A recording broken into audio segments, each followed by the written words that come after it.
Hello everyone, this is Irfan aka Commonsensical Guy. This is the first time ever that I am video recording myself for YouTube.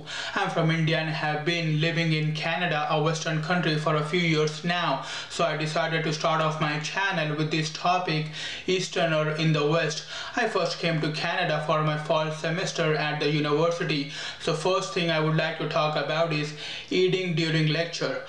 I did my undergrad in engineering from back home in India, and in the class any guy who would make peculiar mouth movements, or lecturer or professor in the middle of lecture would stand him up and ask him, "Ahmed, go and spit that gum out," and he would be like, "Sir, I don't have nothing in my mouth, today I'm fasting." And here I was new to the Canadian university. The professor is teaching some drill string design on the board, and the guy next to me is eating donuts audaciously, and the girl right in front of me is sipping coffee, that too very large size. Can you believe that? Number 2, ethnicity. You go to any Eastern country and ask any person over there, what is your ethnicity? And he would be like, I'm 100% Chinese or 100% East Indian. But here in the West, we have people from different backgrounds. So you ask any random girl on the street, what is your ethnicity? And she would be like, I'm half Ukrainian, quarter Chinese, and quarter black. And you'd be like, oh, what a perfect rainbow. Number 3, accent. I know I still got very bad accent, but when I first came here, I would speak faster and with thick accent. So to the locals here, it sounded like a different language altogether. I remember it was my first summer and I was doing this door-to-door marketing job. I rang the bell and this beautiful lady came out, and after I was done with my 2-minute pitch, she told me furiously, next time you come to my house, you got to speak in English, and then slammed the door in my face behind her. Number 4, drinking difference. Back home, Easterners do drink, but not openly, and they feel embarrassed when caught. And here I was at my other job. We had this mother and son on our team, and one day we were sitting in the lunchroom and they both walked in, and this 50-year-old mother was accusing her 19-year-old son, let's call him Wayne.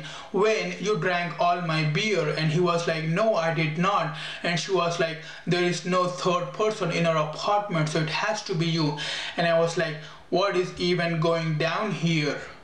Number 5, dating. I know many Easterners in their mid-20s who have never dated since their puberty or even before. And here, for my summer marketing job, one day we were driving to our location and my colleague, she was 17, let's call her Kathy. She was narrating this story that 2 days ago she slept with a guy and somehow his girlfriend found out, and on Facebook both these girls were having cat fight. And I immediately asked her, Kathy, don't you have a boyfriend? And you know what she replied? She said, I keep my relationship and my sexual life separate. I did not say nothing to her face, but inside I was like, that's gross. And the same 50-year-old woman I mentioned about at my other job, one day she walked up to me and told me, Irfan, you know what, Wayne is now 19 years old and he does not have a girlfriend. You got to talk to him. I was like, I don't have a girlfriend either. I cannot motivate him. What are you talking about? Number 6, reality TV shows. Back home, we cannot watch TV shows like Dr. Phil's, Maury's, or Tyra Banks with our parents and siblings around. It's forbidden, it's taboo. And here at my work, we had a television in our lunchroom and we were all sitting and this Maury's show was on.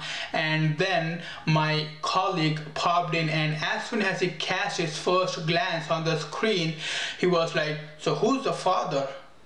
So that's it for this video, guys. Please do subscribe to my channel Commonsensical Guy and share this video with all the sober and intoxicated people you know.